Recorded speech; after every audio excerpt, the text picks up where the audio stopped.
Ame o que é seu. Capítulo 1. Aconteceu exatamente no 100º dia do meu casamento com Andy, e por pouco não ocorreu exatamente às 15h30, horário da nossa cerimônia. Tenho certeza disso, e não porque eu sou uma daquelas recém-casadas obcecadas por comemorar cada aniversário do nosso relacionamento, mas porque sofro de um caso leve de transtorno obsessivo compulsivo que me impele a controlar tudo. Eu tenho o hábito de contar coisas insignificantes como a distância em passos do meu apartamento até a estação do metrô mais próxima. 341 usando um sapato confortável ou algumas dezenas de passos a mais se estiver de salto. O número de vezes que a frase conexão incrível é utilizada em qualquer reality show para encontrar o par ideal. Sempre na casa dos vários dígitos. Os caras que beijei nos meus 30 anos, 9. Ou, como aquela tarde fria e chuvosa de inverno, o número de dias que eu tinha de casada, antes de esbarrar com ele no cruzamento da Rua 11 com a Broadway. Olhando de fora, digamos, como um motorista de táxi observando os apressadinhos que aproveitam os segundos finais antes de o sinal fechar, não passou de uma cena urbana. Dois supostos estranhos, com quase nada em comum, além de um frágil guarda-chuva preto, que ao atravessar um cruzamento, rapidamente cruzam o olhar e trocam um cumprimento seco, ainda que amistoso, antes de seguirem seu caminho. Mas, para quem sentiu na pele, a história era outra. Na verdade, eu fiquei desorientada, tremia agitada e quase sem fôlego quando consegui, por fim, chegar em segurança à calçada e entrar em um restaurante praticamente vazio, próximo à Union Square. Foi como ter visto um fantasma, pensei eu, uma daquelas expressões que já tinha ouvido 1 milhão de vezes, mas que jamais havia entendido seu real significado até aquele momento. Eu fechei o guarda-chuva e desabotoei o casaco com o coração ainda acelerado. Enquanto observava a garçonete limpar uma mesa com movimentos firmes e experientes, fiquei pensando por que o encontro tinha me abalado tanto e se aquele momento era inevitável.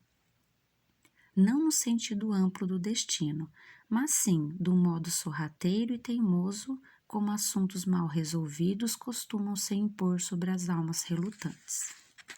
Depois do que me pareceu uma eternidade, a garçonete me notou parada, diante de um aviso informando que era preciso aguardar para ser atendido.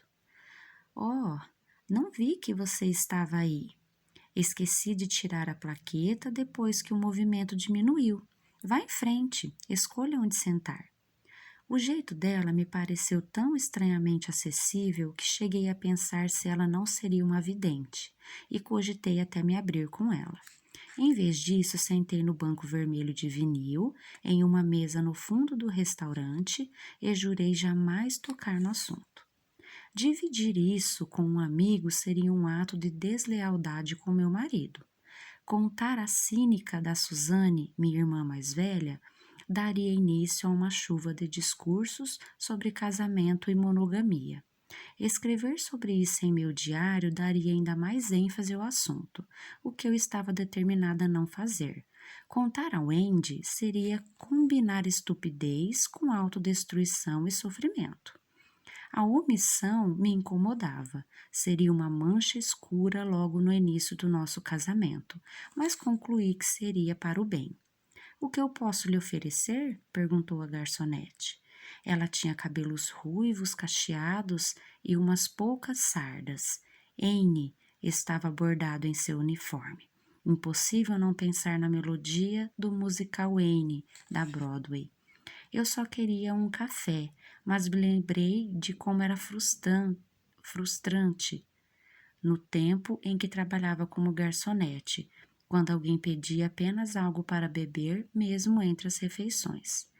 Assim, pedi um café e um baguete com semente da papoula e cream cheese. É para já, ela disse, toda gentil. Eu sorri e agradeci. Quando ela se virou em direção à cozinha, suspirei e fechei os olhos, concentrando o pensamento em uma coisa: o quanto eu amo o Andy.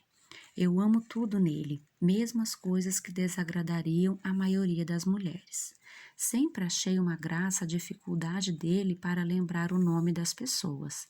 Ele sempre chamava meu ex-chefe de Fred em vez de Frank, e a letra da maioria das músicas da nossa época. E eu apenas balançava a cabeça e sorria quando ele dava ao mesmo mendigo na Bryant Park $1 todo dia, por quase um ano inteiro. Era um mendigo que cheirava a pilantragem. Eu amo seu jeito confiante e sensível. Adoro sua personalidade alegre que combina com os olhos azuis, o cabelo loiro e o ar de bom moço. Era uma sorte danada ter encontrado alguém que, passados 4 longos anos, continuava a se levantar da mesa gentilmente quando eu voltava do toalete e ao desenhar corações assimétricos no espelho do banheiro embaçado. Andy me amava, e não tenho o menor pudor de admitir que isso era o principal motivo de estarmos juntos e de eu também amá-lo. Você prefere seu baguel na chapa? Gritou Anne atrás do balcão. Sim, concordei, embora não tivesse nenhuma preferência.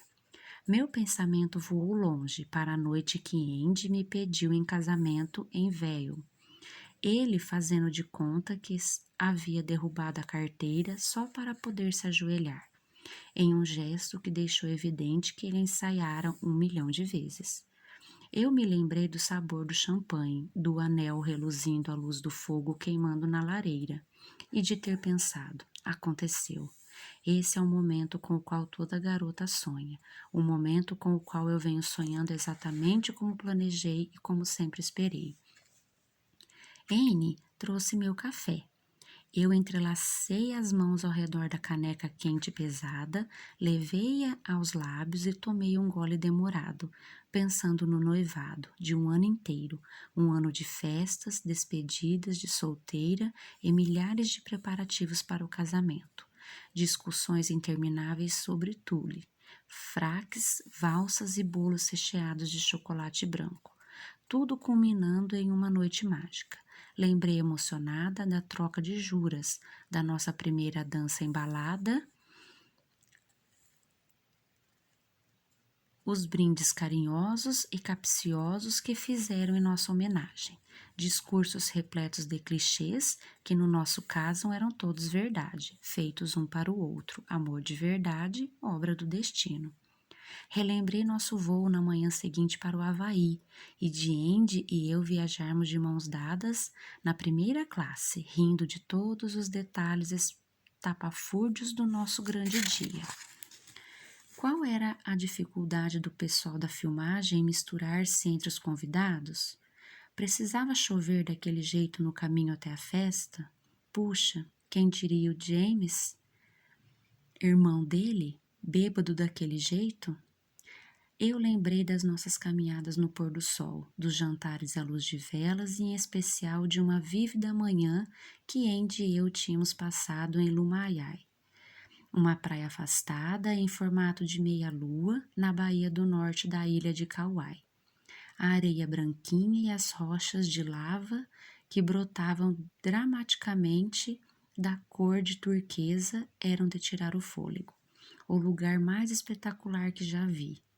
Em um dado momento, eu admirava a vista quando Andy pousou o livro de Stephen Ambrose sobre a toalha dupla de praia, segurou as minhas mãos entre as dele e me beijou.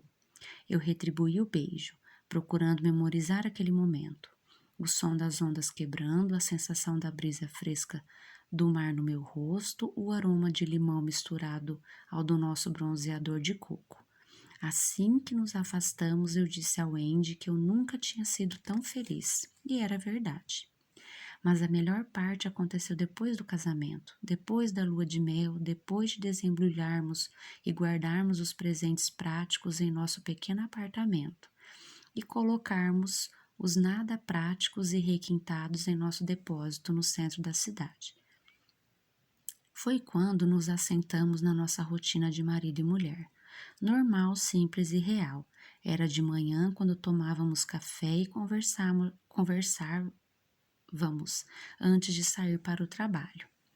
Era quando o nome dele aparecia na minha caixa de mensagem de pouco em pouco. Era nas noites que folheávamos os menus de delivery, escolhendo o que pedir no jantar, jurando que em breve estrearíamos o fogo para valer. Era em cada massagem nos pés, em cada beijo, em cada vez que nos despimos juntos na penumbra. Eu fixei em minha mente todos os detalhes compreendidos nesses nossos 100 primeiros dias de casados.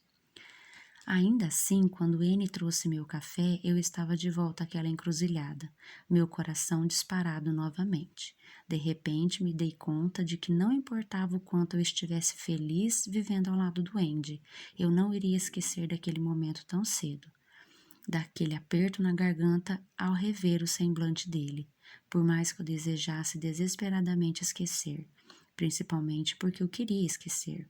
Olhei resignadamente minha imagem refletida na parede espelhada ao lado da mesa.